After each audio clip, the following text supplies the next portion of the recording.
Merci beaucoup Loïc pour cette invitation. Je suis très heureux d'être là, même si malheureusement, tu le sais, je vais devoir partir un peu avant la fin du colloque parce que j'avais déjà des engagements que je n'ai pas pu déplacer. Mais je suis très heureux d'être là parce que j'aime beaucoup l'intitulé de ce colloque, Homme et animal, un seul bien-être, même si je ferai sauter très vite le point d'interrogation. Parce qu'effectivement, ça me semble dès qu'on réfléchit un petit peu, comme Mathieu Ricard nous y invite déjà, on voit qu'effectivement, il y a une très grande convergence entre le bien-être animal et le bien-être humain. C'est quelque chose qu'on peut déjà ressentir, et moi j'ai toujours ressenti ça dans ma vie, c'est qu'effectivement la bienveillance pour les êtres humains et la bienveillance pour les animaux vont de pair. Lorsqu'on développe son cœur, lorsqu'on développe de l'empathie, on le développe pour tous les êtres vivants. C'est pour ça que je dirais que déjà de faire converger la notion du bien-être humain et du bien-être animal, c'est de faire converger une bienveillance qui relève d'un seul cœur, comme le disait Lamartine, et qui nous permet d'éduquer notre cœur humain.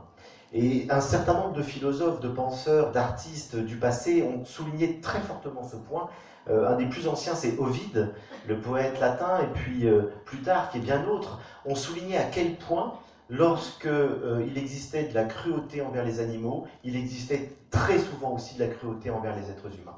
Et que d'éduquer un enfant à ne pas être cruel envers un animal, c'est l'éduquer ensuite à ne pas être cruel envers les êtres humains. Et je voudrais juste vous lire, parce qu'ils le disent mieux que moi, deux brèves citations. L'une de Marguerite Yourcenar, qui dit « Révoltons-nous contre l'ignorance, l'indifférence, la cruauté, qui d'ailleurs ne s'exercent si souvent contre l'homme que parce qu'elles se sont fait la main sur les bêtes. Rappelons-nous, puisqu'il faut toujours tout ramener à nous-mêmes, qu'il y aurait moins d'enfants martyrs s'il y avait moins d'animaux torturés, moins de wagons plombés emmenant à la mort des victimes de quelconque dictature, si nous n'avions pas pris l'habitude de fourgons où des bêtes agonisent sans nourriture et sans eau, en route vers l'abattoir. » Et une autre petite phrase du pape François, « Le cœur est unique, et la même misère qui nous porte à maltraiter un animal ne tarde pas à se manifester dans la relation avec les autres hommes. Toute cruauté sur une autre créature est contraire à la dignité humaine. » Et c'est pourquoi je crois, et je suis totalement convaincu, que nous parlons du même sujet lorsque nous parlons d'humanisme, des droits de l'homme, et lorsque nous parlons de l'amélioration du bien-être animal. Et historiquement, c'est ce qui s'est passé. Ce qu'on a constaté historiquement, c'est que les gens qui se sont battus pour les animaux, ce sont des gens qui, en même temps, s'étaient battus ou se battaient aussi pour l'émancipation des êtres humains opprimés. C'est un même combat. Les philosophes, les penseurs, les écrivains comme Victor Hugo, que tu citais tout à l'heure, ce sont des gens qui se sont battus pour les misérables de notre terre, pour les damnés de notre terre. C'est quelqu'un qui avait une très grande sympathie pour les animaux, qui s'est battu pour eux aussi. Louise Michel, qui est une des femmes qui s'est plus battue pour l'émancipation des femmes et pour le féminisme, était très engagée sur le plan des animaux. La plupart des associations, les premières associations au XIXe siècle de défense des animaux, c'était des gens qui avaient milité pour l'abolition de l'esclavage. Et donc c'est le même combat. Et si on garde, Mathieu Ricard disait très justement, d'ailleurs, nos interventions évidemment sont nécessairement très proches, il le rappelait, la morale finalement a évolué tout au long de l'histoire de l'humanité en allant du plus proche au plus lointain. Le plus proche, la morale a démarré en disant on va arrêter de se taper les uns sur les autres lorsqu'on vit dans une même tribu, dans un même clan. C'était une nécessité de survie. Il faut mieux faire la paix entre nous, se respecter si on veut vivre ensemble. Et puis, on a commencé à réfléchir, ce sont les stoïciens parmi les premiers, les bouddhistes en Orient, les stoïciens en Occident, qui ont élargi la morale à la dimension entière d'humanité. Et on s'est dit, finalement, c'est bien de se respecter au sein d'une même tribu, d'un même clan, mais c'est encore mieux, on est encore plus humain, on progresse encore plus en humanité lorsqu'on respecte tous les êtres humains. Ça a déjà 2500 ans. Il y a encore beaucoup de chemin à faire, mais l'idée, elle est née il y a 2500 ans. Et puis, progressivement, on a éradiqué toutes les zones d'ombre qu'il y avait dans cette belle théorie, à savoir qu'il y avait quand même des hommes qu'on considérait comme des sous-hommes. Donc les esclaves, les femmes, etc.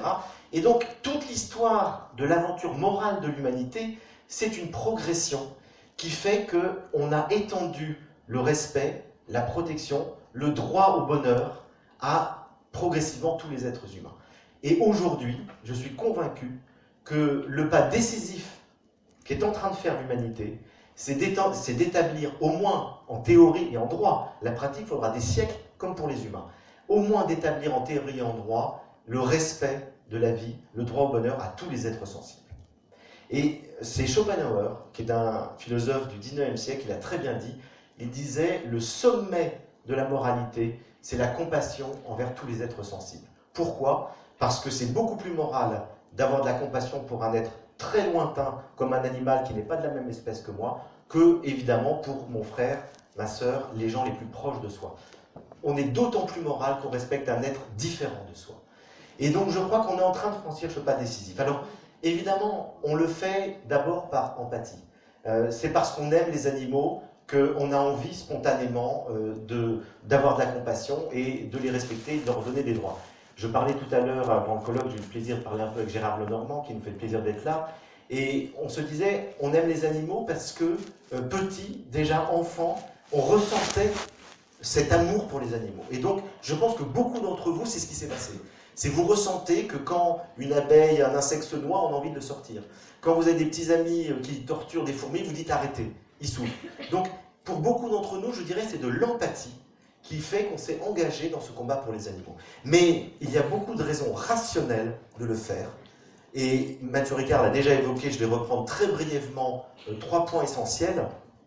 Pour des raisons sanitaires, évidemment, on sait de plus en plus que de nombreuses maladies viennent d'une surconsommation, notamment de viande rouge. Il y a eu des études très précises, notamment à Oxford, qui ont été faites sur les cancers, sur les maladies cardiovasculaires, qui montrent qu'une surconsommation de viande rouge a des effets tout à fait désastreux, notamment des cancers du côlon. On connaît les désastres sanitaires liés à une alimentation industrielle complètement délirante, avec la vache folle, etc. Et puis moi je rajouterais, je pense qu'il n'y a pas vraiment d'études scientifiques là-dessus, mais c'est quelque chose que je ressens profondément. Je pense que quand on mange la chair d'un animal qui a beaucoup souffert, qui a été terrorisé, qui est mort dans la peur, on mange de la souffrance et je pense qu'on le paye d'une manière ou d'une autre, dans sa santé. Je pense qu'il y aurait des études scientifiques à développer là-dessus qui montreraient le lien entre la souffrance de l'animal et des possibles maladies qui viennent de ça. Donc, problèmes sanitaires, problèmes environnementaux, Mathieu l'a évoqué également. On sait que, il le disait, l'élevage est une des principales causes du réchauffement climatique. C'est également à cause de ça que la déforestation s'accentue, parce qu'on est en train de déforester l'Amazonie pour faire des zones d'élevage, pas des zones d'élevage, pour produire du soja, pour produire des céréales qui vont permettre de nourrir des animaux, alors qu'on sait par ailleurs que des êtres humains meurent de faim parce qu'on n'a pas assez d'aliments à leur donner. L'essentiel des terres arables sont utilisées, la majorité sont utilisées pour nourrir les animaux d'élevage qui sont de plus en plus nombreux. Et on voit, du coup, du fait de la disparition des forêts tropicales, du fait de la surpêche, la disparition de très nombreuses espèces animales. Notamment, on connaît toutes les espèces qui sont en train de disparaître, on sait que 30% des espèces auront disparu d'ici 2050. Donc c'est une extinction de masse qui est en train d'avoir lieu. Il y a des animaux qui existaient depuis des millions d'années qui auront disparu dans quelques décennies. Je reviens d'Afrique du Sud. J'ai passé une semaine dans un sanctuaire qui recueille des bébés rhinocéros, puisque vous savez que les braconniers sont en train de décimer les rhinocéros et il y a de la corruption dans tous ces pays où malheureusement ils ne peuvent pas être protégés. Donc c'est 1000 rhinocéros par an qui sont tués pour leur corne, qui est censé apporter des vertus aphrodisiaques. Et c'est très acheté en Chine et au Vietnam. On sait que dans 10 à 15 ans, il n'y aura plus de rhinocéros sur Terre. C'est donc un animal qui existe depuis bien plus longtemps que nous, qui est extrêmement attachant. J'ai donné le biberon à des bébés rhinocéros pendant 8 jours. Je peux vous dire qu'ils sont extrêmement attachants, qui va disparaître. On sait que les abeilles sont en voie de disparition. C'est une catastrophe. Et là, c'est une catastrophe qu'on va payer très cher. Parce qu'on sait qu'on a besoin de la pollinisation des abeilles. Et donc, il va y avoir quantité de problèmes alimentaires qui vont venir de la disparition de certaines espèces. Et puis enfin, problème humanitaire, c'est que, effectivement, comme je le disais, la plupart des terres arabes sont utilisées pour du bétail. En Éthiopie, en 1985, vous avez une famine qui a fait des milliers de morts. Au même moment, l'Éthiopie exportait vers l'Angleterre des quantités colossales de blé pour nourrir le bétail anglais. Donc on voit très bien les aberrations sur lesquelles on est, et d'ailleurs un chiffre très, très clair nous montre qu'un hectare peut nourrir 2 carnivores et 50 végétariens. Donc la diminution de viande, évidemment, va permettre de nourrir beaucoup plus de gens. Par ailleurs, il y a l'action de l'eau potable qui est extrêmement importante. Vous savez que 40% de la population mondiale souffre de pénurie d'eau. Il faut savoir que la moitié de la consommation d'eau potable est utilisée pour l'élevage. Donc on peut dire que la surconsommation de viande et de poisson, c'est non seulement une immense souffrance infligée aux animaux, c'est aussi une catastrophe pour nous autres humains et pour la planète qui nous abrite tous. Et je terminerai simplement en disant que effectivement, on peut prendre toutes sortes de mesures de rétorsion, etc. et tout, mais que je pense que tout passe par l'éducation. Et que si on veut vraiment prendre le conscience de ces enjeux, à la fois rationnels, que je viens d'expliquer, mais aussi de cette dimension d'éducation du cœur, pour que notre cœur soit plus humain et à la fois donc plus respectueux du vivant dans son ensemble, ça commence très tôt.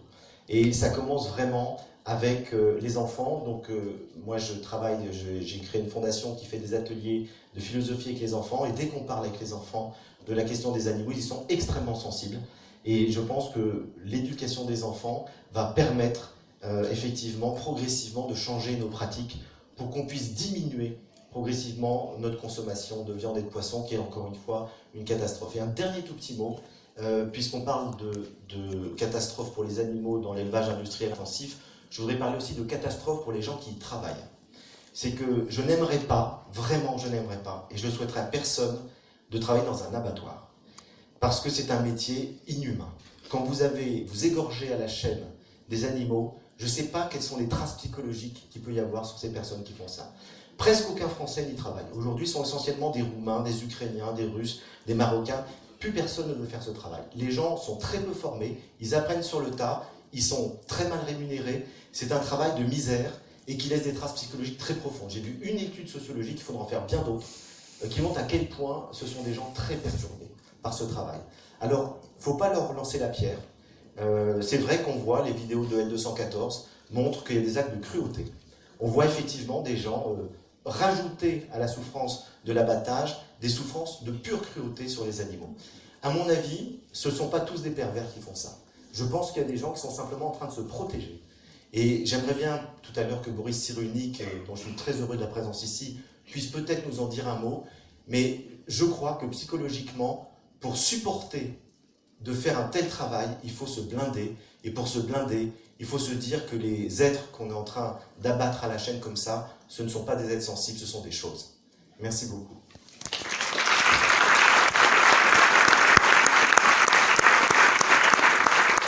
Merci, cher Frédéric. Je vais laisser la parole à Marie-Claude Lebret. Marie-Claude Lebret est une femme de conviction. Elle a créé l'association